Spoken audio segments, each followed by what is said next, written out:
لكن walaalkaaga mu'minka ah Allah hadaad jeceshahay wa hadaad jeceshahay Allah rabbul alamin idin walaaleeyay fa ahibbahu ja'alu marka ina jeclaato waxa kowka ah talaabada koobaad an takuffa sharraka anhu sharkaaga inuu nagaarin oo walaalka aadan dhibin oo dhibaato u geysanin adinkaaga iyo aragaaga iyo maqalkaaga oo afka waad ku dhibayshaayo waad ku dhigi kartaayo hadaad wax ka sheegto dhagahana waad ku dhigi kartaayo hadaad xantiisa dhageysato xataa qalbigaaga ku dhibi kartaayo hadaad qalbiga xaqiraadiyo u galiso kafaa bil mar'i isman an yahqira akhahu al muslim inuu walaalkiisa muslimka uu xaqiro uu arko wax liita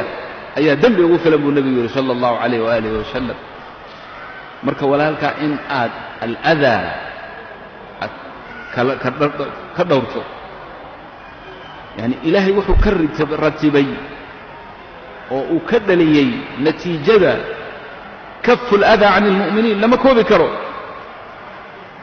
nimba jannada maanta ku dhex dabaalanaya kaliya laan geeda oo wada dadkii ay marayeen ka soo baxday oo laga yaabaa qof wuxuu isiri qof mu'mina oo meeshan maraya oo walaalka ah yeena waxyeeleenin tiibu meesha ka gooyay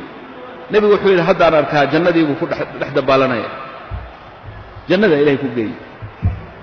bixubbihi lil mu'min